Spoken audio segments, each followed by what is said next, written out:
I started my conversation with Pankaj Mishra by asking him when he first began noticing what he calls the global civil war. It's something you noticed first in 2014, and I want to know what exactly sparked your interest in that war. Well, I think, the eruption of animosities, political animosities, not only between parties, mainstream political parties, but within families, for instance, in India, and we saw this again when Trump was elected. Any number of people I met in the United States last couple of weeks who confessed to having fought running battles with family members who voted for Trump. And this was likewise a situation for many people in India who were flabbergasted by the spectacle of people in their own families voting for a man who they thought, quite rightly, ought to be serving a long prison sentence. And here he was being elected the Prime Minister of India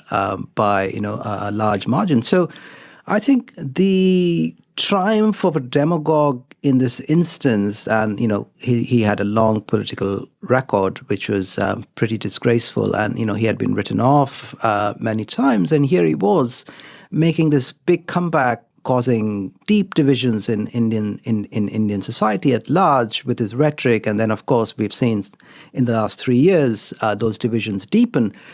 So that was my first experience, at least the first very intimate experience of this, what I call a global civil war, where people aspiring for a better life or feeling themselves blocked, feeling their social mobility blocked, have started to make very unwise political choices, and therefore alienating a lot of people around them, and also in a way condemning their societies, the societies in which they live, to a kind of low intensity conflict, which may last for several years. Of course, we know that the global civil war manifests itself in extremely violent forms too in many countries around the world. But what we have seen in many democracies today is the eruption, the emergence of very strong polarities and divisions. A lot has happened since that 2014 election in India. I mean, since then we've had the Brexit vote in the United Kingdom. We've had Donald Trump, and we continually read reports about what's going on in the Middle East with ISIS. People around the world, and politicians are among those people sometimes, see the terrorist threat right now, this sort of radical Islamist threat, as the West's biggest issue, the biggest problem we're facing. But you reject that. Why?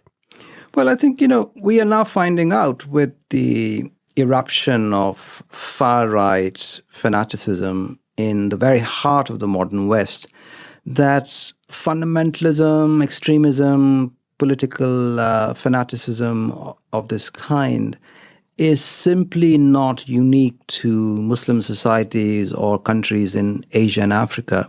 And this is, partly what my book also illuminates, that these movements of violence fueled by militant disaffection have erupted over and over again in Europe. In fact, that is where we first witnessed terrorism.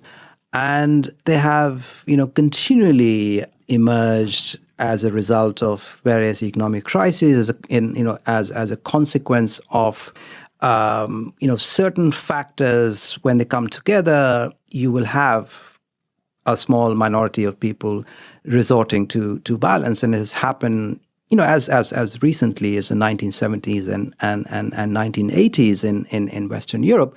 So terrorism, or using terrorism as a tactic, it's certainly not unique to Muslim societies. We have also seen it in India. We've seen it in Thailand. I've just returned from Burma, where Buddhist monks have resorted to ethnic cleansing and to the kind of violence that is certainly not sanctioned in any Buddhist text that I at least know of.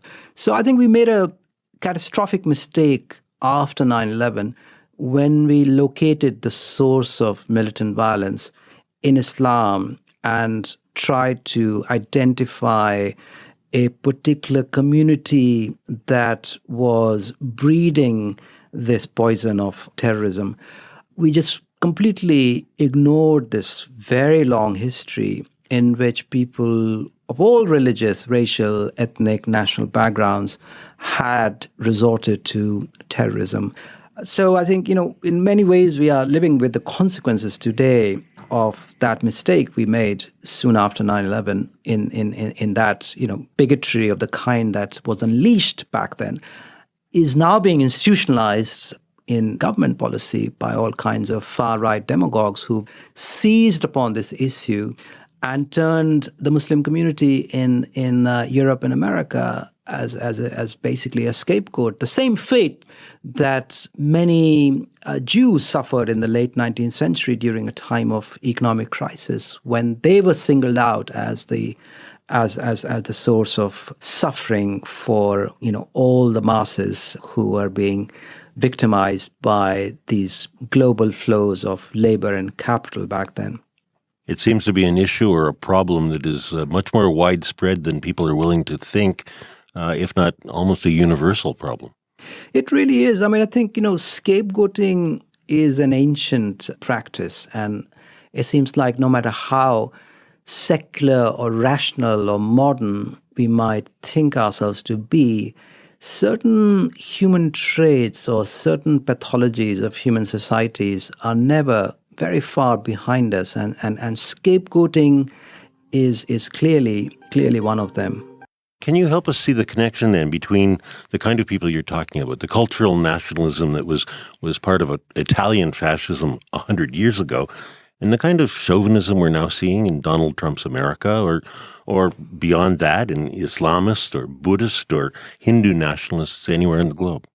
So, I think the connection between them is not that they're all alike, which will be a very silly and shallow thing to say, but that one kind of disaffection in a particular context leads to anarchist violence, it leads to terrorism, it leads to young people embracing essentially extreme violence as a way of being in the world. The other kind of disaffection makes people identify scapegoats, various imaginary culprits for their suffering. It makes them join cultist organizations, extreme of a kind of extremist persuasion. What is important is to keep in focus the particular political conditions, the economic crisis from which these pathologies emerge.